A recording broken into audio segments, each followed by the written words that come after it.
السلام علیکم ورحمۃ اللہ وبرکاتہ۔ ماہ محرم الحرام سن 1444 کی آج 7ویں تاریخ ہے، 8ویں تاریخ ہے۔ کل یعنی سوموار کا دن 9ویں محرم، پرسوں منگل یعنی 10ویں محرم کا دن ہوگا۔ ماہ محرم الحرام سے متعلق یہ بات یاد رکھیے کہ رسول اکرم صلی اللہ علیہ وسلم نے فرمایا ہے، تمام روزوں میں سب سے افضل روزہ اللہ کا مہینہ محرم الحرام کا روزہ ہے۔ لیکن محرم الحرام کا روزہ کون سا روزہ، کتنا روزہ، اس سلسلے میں کوئی صراحت میرے علم کے مطابق حدیث میں نہیں ہے، سوائے عاشورہ محرم کے۔ اگر بکثرت کوئی انسان اس مہینے میں روزہ رکھنا چاہے رکھے، اچھی بات ہے، منع نہیں کیا جا سکتا ہے، لیکن بطور خاص عاشورہ محرم کا روزہ رکھنا اللہ کے نبی صلی اللہ علیہ وسلم کی سنت مستمرہ رہی ہے۔ رمضان کے روزے کی فرضیت سے پہلے عاشورہ محرم کا روزہ فرض تھا، لیکن جب رمضان کے روزے کی فرضیت عائد کر دی گئی تو عاشورہ محرم کے روزے کی فرضیت ساقط کر دی گئی۔ البتہ اس کی فضیلت علی حال ہی باقی رکھی گئی۔ رسول اکرم صلی اللہ علیہ وسلم کے فرمان کے مطابق عاشورہ محرم کے روزہ رکھنے سے 1 سال پچھلے گناہ معاف کر دیے جاتے ہیں۔ یہ بات یاد رکھیے کہ عاشورہ محرم یعنی محرم کی 10ویں تاریخ کو اللہ کے نبی صلی اللہ علیہ وسلم کا معمول تھا روزہ رکھنے کا۔ اخیر سال آپ کو پتہ چلا کہ 10ویں محرم کا روزہ یہودی حضرات بھی رکھتے ہیں، تو آپ صلی اللہ علیہ وسلم نے فرمایا کہ میں آئندہ سال اگر زندہ رہا تو 9 تاریخ کا بھی روزہ رکھوں گا۔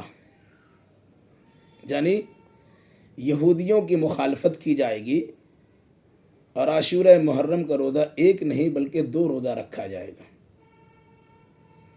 اس سلسلے میں بعض اقوال بھی یاد رکھے، کچھ علماء نے کہا کہ 9 اور 10 رکھا جائے، کچھ لوگوں نے کہا 10 اور 11 رکھا جائے، کچھ لوگوں نے کہا 9، 10، 11 رکھ لیا جائے۔ مگر اس سلسلے میں صراحت کے ساتھ کوئی حدیث موجود نہیں ہے جو پایا ثبوت کو یا سند کے اعتبار سے صحیح ثابت ہو، سوائے اس کے کہ آپ نے عاشورہ محرم یعنی 10ویں محرم کا روزہ رکھا اور خواہش کا اظہار فرمایا کہ آئندہ سال زندہ رہا تو 9 محرم کا بھی روزہ رکھوں گا۔ ثابت یہ ہوتا ہے کہ 9 محرم اور 10 محرم کے روزے رکھنے چاہیے۔ بعض صحابہ کرام کے قول نقل کیے جاتے ہیں کہ یہودیوں کی مخالفت کرو، 1 روزہ عاشورہ محرم سے پہلے رکھو یا 1 روزہ عاشورہ محرم کے بعد رکھو۔ اولاً تو یہ حدیث اللہ کے نبی صلی اللہ علیہ وسلم سے مرفوع نہیں ہے، صحابہ کرام پر موقوف ہے، اور اس سلسلے میں صحیح بات یہ ہے کہ موقوف بھی ضعیف ہی ہے۔ اس لیے عاشورہ محرم کا روزہ 9 اور 10 کا روزہ رکھا جائے گا، اس نیت کے ساتھ کہ اللہ کے نبی صلی اللہ علیہ وسلم نے عاشورہ محرم کا روزہ رکھا تھا اور 9ویں تاریخ کے روزہ رکھنے کی خواہش کا اظہار فرمایا تھا۔ اس روزے کی فضیلت کی اہمیت کے پیش نظر ہمیں روزہ رکھنا چاہیے، بچوں سے بھی روزہ رکھوانا چاہیے، عورتوں سے بھی روزہ رکھوانا چاہیے۔ یہ ایک اعلان ہونا چاہیے کہ سب لوگ روزہ رکھیں۔ صحابہ کرام کے بچے روزہ رکھنے کی وجہ سے بھوک پیاس سے نڈھال ہو جاتے تھے، انہیں کھلونا دے کر بھلایا اور پھسلایا جاتا تھا، اور ساتھ عاشورہ محرم کا روزہ ان سے رکھوایا جاتا تھا۔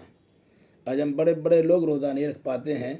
ہماری گزارش ہے کہ عورت ہو یا مرد ہو، بچے ہو، جوان ہو، بوڑھے ہو، سب کو روزہ رکھنا چاہیے تاکہ اس فضیلت کو ہم حاصل کر سکے۔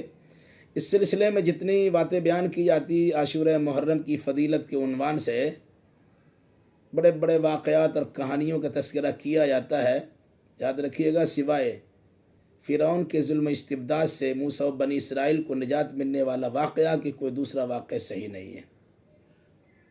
اس لیے ہمیں اس حقیقت کو یاد رکھنا چاہیے۔ دوسری بات یہ ہے کہ عاشورہ محرم کا روزہ کا تعلق امام حسین کی شہادت سے نہیں ہے۔ کچھ لوگ اس مہینے میں 1 سے لے کے 10 تک یا 9-10 کو روزہ امام حسین کے نام پر رکھتے ہیں۔ ایسا روزہ رکھنا جائز نہیں ہے۔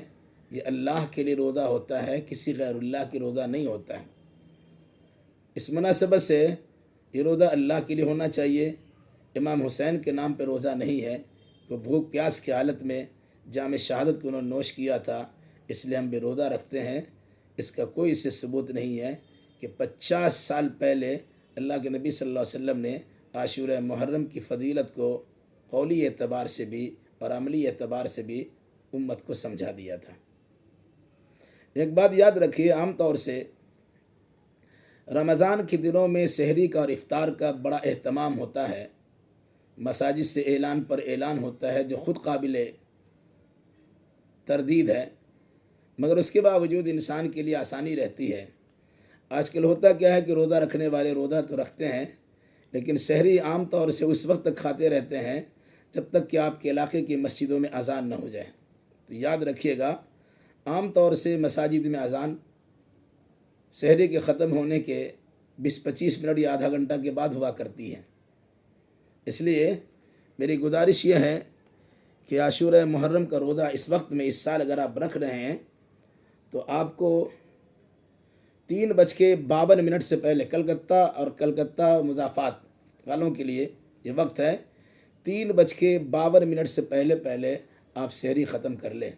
اس کے بعد سحری کھائیں گے تو آپ کا روزہ صحیح نہیں ہوگا۔ انتظار میں رہیے گا اذان کا، تو عام طور سے اذان کہیں 4 بجے، کہیں 4:15 بجے، کہیں 4:10 پہ اذان ہوتی ہے، تو اس اذان کے پھیرے میں آپ رہیے گا تو آپ کا روزہ صحیح نہیں ہوگا۔ 3:52 سے پہلے آپ سحری کھا کے فارغ ہو لیجیے، اور پھر جو مغرب کا ٹائم ہے افطار کیجیے اس نیت کے ساتھ کہ اللہ تبارک و تعالیٰ اس روزے کی برکت سے ہمارے گزشتہ گناہوں کو معاف فرما دے گا۔ اللہ ہمیں بھی، آپ کو بھی، جملہ مسلمانوں کو بھی روزہ رکھنے کی توفیق مرحمت فرمائے۔ اقول قولی ھذا واستغفر اللہ لی ولکم ولسائر المسلمین وآخر دعوانا ان الحمد للہ رب العالمین۔ السلام علیکم ورحمۃ اللہ وبرکاتہ۔